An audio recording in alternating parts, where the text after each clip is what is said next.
and Betsy of As We Go. And we invite you to come along with us as we walk the decks at Tall Ships Galveston.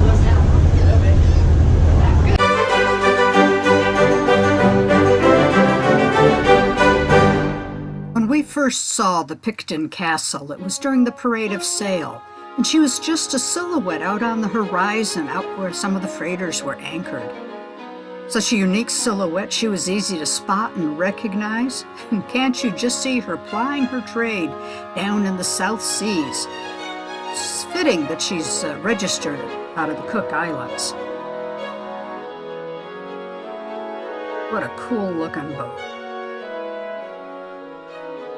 During the festival itself, she was tied up on the same pier as the Oliver Hazard Perry, so it was a real easy walk to get over and see her.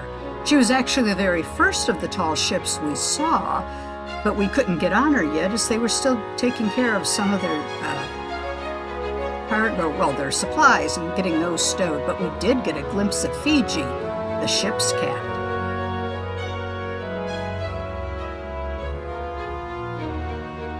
After we saw the Oliver Hazard Perry, it was definitely a case of welcome aboard the Picton Castle.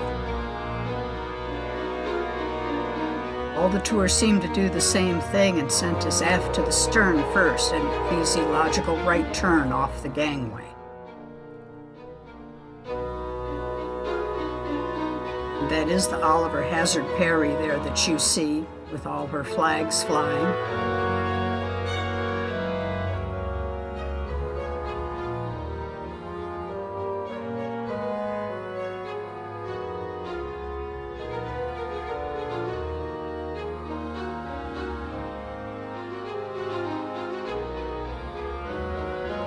Look at the cool looking hatch covers there.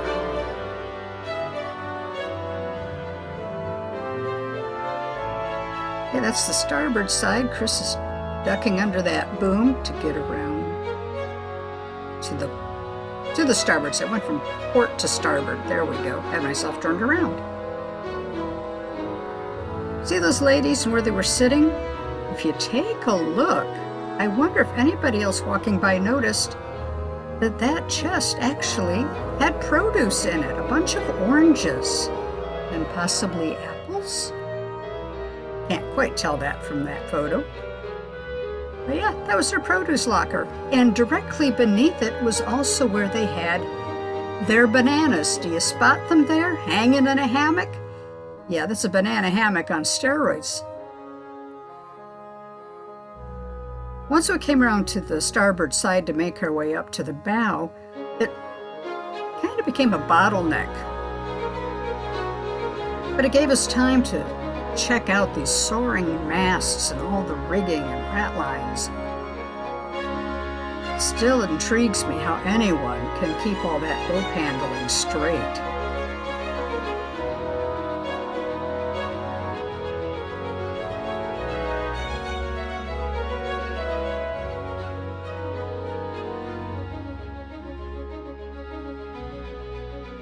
Something caught Chris's eye here.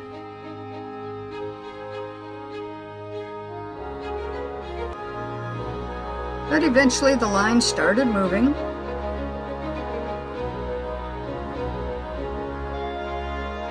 Step at a time. Ah, what is this he sees? Was it the radar dome camouflaged in black so it would kind of blend into the cabin work?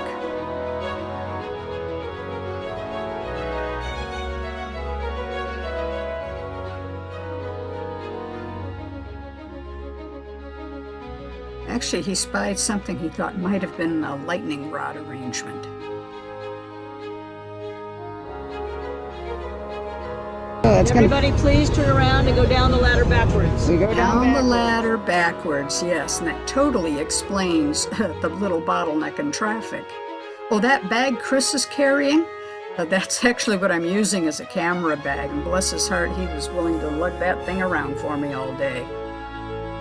But the Picton Castle really is a cool-looking boat, or maybe a funky-looking boat, whatever you would prefer to call it. Between her colors, the unique cabin work, the fact she actually has a stack and an obvious engine room, in addition to all her sail, That's probably the most colorful dinghy I've seen on a ship of any kind. Well, maybe some private yachts might be fancy. She was even home to a couple of seagulls while she was in port.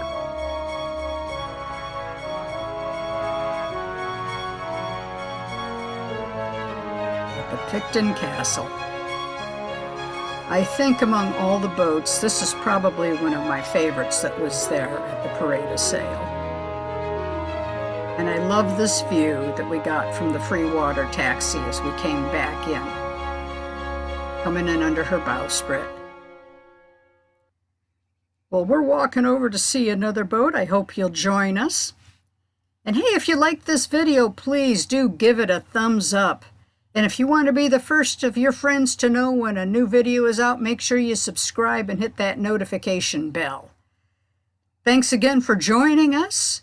Make sure you take care of yourself, and maybe someday we'll see you on the road.